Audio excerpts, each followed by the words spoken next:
Welcome back ناظرین، programme کے دوسرے حصے میں آپ کا خیر مقدم ہے۔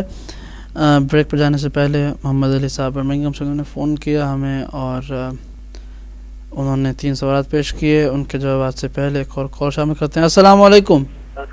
وعلیکم السلام ورحمۃ اللہ جی جناب، کون صاحب اور کیا فرمائیں گے؟ جی آواز کم آ رہی ہے بہت جناب، آپ کی آواز صحیح آ رہی ہے، فرمائیے کون کیا فرمائیں گے؟ میں طاول منان بول رہا ہوں پیٹر برو سے۔ آپ کیا حال ہے؟ ٹھیک ہیں؟ بہت بہت شکریہ، آپ ٹھیک ہیں جناب؟ الحمدللہ، اللہ کا شکر ہے۔ میں نے ابھی آپ کا جو ہے وہ پروگرام آج شاید لیٹ شروع ہے اور میں نے بھی ٹی وی لیٹ آن کیا تو میں نے لگایا تھا، تو آپ کسی کالر کی بات کے حوالے سے کوئی بات غالباً کر رہے تھے، اس کالر کو تو میں نے نہیں سنا انہوں نے کیا بات کی ہے۔ بہرحال اس سے جو تھوڑا سا نتیجہ میرے سامنے آیا ہے، تو چونکہ میں سن رہا تھا میرا اس میں چونکہ یہ تو اتنا لمبا اور وسیع مضمون ہے، اس پہ تو گفتگو جو ہے وہ ایسے تو ہو نہیں سکتی، لیکن جیسا کہ پہلے بھی ایک دفعہ میں نے آپ کے پروگرام یہ عرض کی تھی، دوبارہ اس کو اب جیسے آپ اہل تشیع ہیں یا کوئی سنی ہے، وہ اپنے بارے میں خود بہتر بتا سکتا ہے کہ اس کا دعویٰ کیا ہے اور اس کا ایمان کیا ہے۔ اسی طرح میں احمدی ہوں، تو بطور احمدی میں بہتر طریقے سے یہ وعدے کر سکتا ہوں کہ میرا اس معاملے میں کیا عقیدہ ہے۔ تو اللہ تعالیٰ کے فضل سے میں اور ہر احمدی حضرت صلی اللہ علیہ وسلم کے خاتم النبیین پر ایمان اپنے دل و جان سے رکھتا ہے، اور حضرت اقدس محمد مصطفیٰ صلی اللہ علیہ وسلم آخری شرعی نبی ہیں، خاتم الانبیاء ہیں، اور جو بانی سلسلہ احمدیہ کا جو دعویٰ ہے وہ دعویٰ مسیح موعود اور مہدی موعود کا ہے، جو قرآن اور حدیث میں جس کے ہر ایک آنے کے قائل ہیں۔ مسئلہ صرف اتنا ہے کہ اس شخصیت میں اختلاف ہے، اس عقیدے کے سب قائل ہیں، یہ کوئی نئی چیز نہیں ہے بالکل، لیکن یہ تو ایک ہوگی بنیادی چیز۔ لیکن یہ بار بار جو کچھ لوگ یہ چیزیں آگے لے آتے ہیں مختلف حوالوں سے، میں کبھی اس طرح کی کانٹراڈکشن گفتگو میں جاتا تو نہیں، کیونکہ ہر ایک کا اپنی سوچ ہے، ان کو ہر ایک کو اظہار کرنے کا حق ہے، لیکن جب اس طرح کی بات کرتے ہیں تو یہ سارے دوسرے مسلمان تقریباً جو ہیں وہ حضرت عیسیٰ علیہ الصلوۃ والسلام کے واپسی کے قائل ہیں۔ وہ اللہ کے نبی تھے، اللہ تعالیٰ نے ان سے نبوت تو واپس نہیں لی، حضرت صلی اللہ علیہ وسلم کی وفات کے بعد وہ آئیں گے واپس۔ اس کے علاوہ جو ہمارے جو اہل سنت بھائی ہیں، جو بندیوں میں اگر اشرف علی تھانوی صاحب کی کتب پڑھیں یا ان کے جو کچھ ماننے والے ان کی کتب پڑھیں، تو اب میرے پاس اس وقت ریفرنس تو نہیں ہے، ریفرنس کے بغیر بات کرنا میں کبھی مناسب تو نہیں سمجھتا، لیکن میں یہ ریفرنسز دے سکتا ہوں انہوں نے مختلف طریقے سے ان کے لیے محمد رسول اللہ کا لفظ استعمال، اشرف علی رسول اللہ کا لفظ استعمال کیا، کن معنوں میں کیا، لیکن کیا۔ جو بریلوی حضرات ہیں وہ جو ہیں وہ نبی تو دور کی بات، انہوں نے پیروں کو انبیاء سے بڑھ کے عملی طور پہ درجے دیے ہوئے ہیں، قبروں پہ جا کے یعنی سجدہ کرتے ہیں، اور وہاں سے وہ، اور بعض تو اس زمانے میں ایسے لوگ ہیں کہ جو ہم تو کسی کو چیلنج نہیں کرتے، لیکن انہی میں سے لوگ بتاتے ہیں کہ وہ پیر کس قسم کے تھے، تو ان کو بھی جا کے ان کی قبروں پہ سجدے، ان سے مرادیں مانتے ہیں، ان کو عملی طور پہ انبیاء سے زیادہ درجہ دیا ہو۔ تو بس یہ ایک بات صرف پکڑ لینا کہ نبی انہوں نے بنا دیا یا ایسا کر دیا، یہ ذرا زیادتی ہے۔ پورا ایک اس کی جو ہے ان کو سمجھنا چاہیے، پہلے اپنا دیکھنا چاہیے کہ ہمارا اس سلسلے میں کیا عقیدہ ہے، یا عملی طور پہ ہم کہاں کھڑے ہیں۔ لیکن بہرحال وہ تو ان کا مسئلہ، میں نے ایک ضمناً بات کی ہے۔ ایک میں آپ کے حوالے سے مثلاً باہر کر دیتا ہوں، یہ بھی میں کوئی اعتراض نہیں کر رہا۔ کچھ دن پہلے میں علامہ طالب جوہری صاحب کی تقریر سن رہا تھا، اور ان کو میں کالج کے زمانے سے سنتا آ رہا ہوں، ان کی بعض تقریر بہت اچھی ہوتی ہیں، جو یعنی وہ دلیل سے بات کرتے ہیں۔ اس میں ایک انہوں نے ریفرنس کوٹ کیا تھا، ختم نبوت کے حوالے سے تھوڑی بات ہو رہی تھی، تو اتمام نعمت کا جب حوالہ دیا تو حضرت فاطمہ رضی اللہ تعالیٰ عنہ کو رسول کریم صلی اللہ علیہ وسلم کی بیٹی کے حیثیت سے ان کے لیے رحمت قرار دیا، اور پھر یہ ساتھ ایک وضاحت کی کہ اگر رحمت دی ہے تو نعمت بھی دی، اور وہ علی کی شکل میں دی۔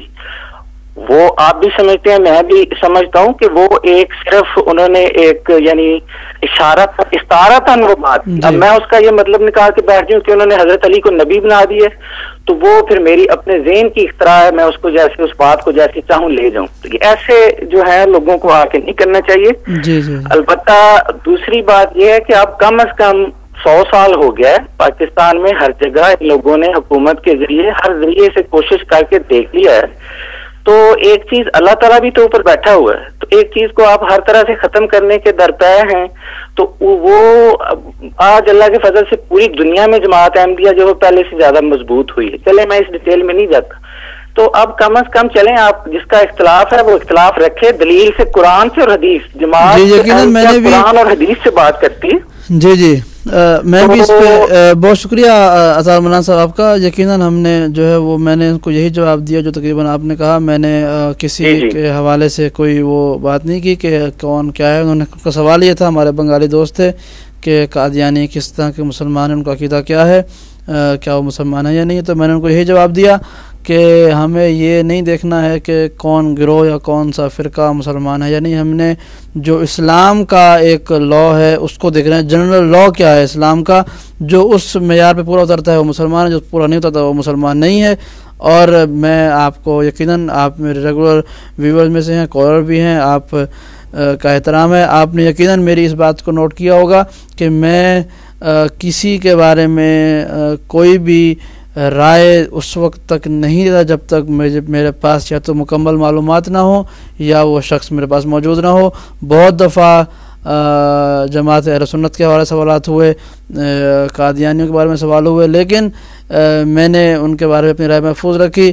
شیخ رمضان کاشی تشریف لائے یہاں پر، انہوں نے عقائد اہل سنت کا اظہار کیا، جو ان کے عقائد تھے انہوں نے وہ بیان کی. ہم نے باب تبصرہ کیا ان پر، آپ نے اپنے عقائد بتائے. معیار جو ہے وہ معلوم ہو گیا. اب جو اس کا قائل ہے اور جو اس کا نہیں ہے وہ خود بھی جانتا ہے اور باقی لوگ بھی جانتے ہیں. اسی حوالے سے جو ہے وہ حق و باطل کا فیصلہ ہو سکتا ہے. میرا خیال میں فرداً ایک شخص کے بارے میں یا کسی گروہ کے بارے میں بات کرنا، میرے خیال میں ہم اس سے بہت آگے آ چکے ہیں. نیکسٹ کال کی طرف پڑھتے ہیں. السلام علیکم. السلام علیکم، میں شہزاد حسین بول رہا ہوں جرمنی سے. جی شہزاد حسین صاحب.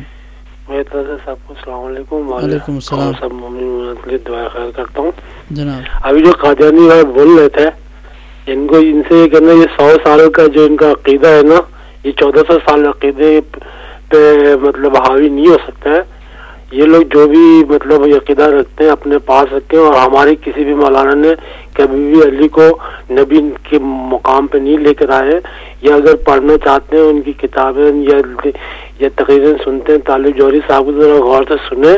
اور یہ اپنا عقیدہ جو رکھتے ہیں نا کہ ایک ناقص انسان، ناقص ذہن کا آدمی وہ نبی کا دعویٰ کرتا ہے، اور حضرت عیسیٰ جو تھے وہ آئیں گے نا تو وہ حضرت نبی صلی اللہ علیہ وسلم کی پیروی کریں گے اور ہمارے امام کے پیچھے نماز پڑھیں گے. اور وہ نبی ہمارے رسول پاک کا آخری جو نبی ہمارے رسول پاک، ان کے عقیدے کی پیروی کریں گے. اور یہ جو کہتے ہیں نا الٹی سیدھی باتیں کرتے ہیں، یہ آنے سے پہلے یا تو آ کے یہاں بیٹھ کے باتیں کریں، یہاں پہ کسی کو بھیجنا اپنے کسی چاہنے والوں کو، یا جتنے ان کے عالم ہیں جو ٹوپی پہنے گھومتے رہتے ہیں ادھر، وہاں بیٹھے باتیں کریں آ کے ہم لوگوں سے. پھر ان کو پتہ چلے گا یہ کیا ہے.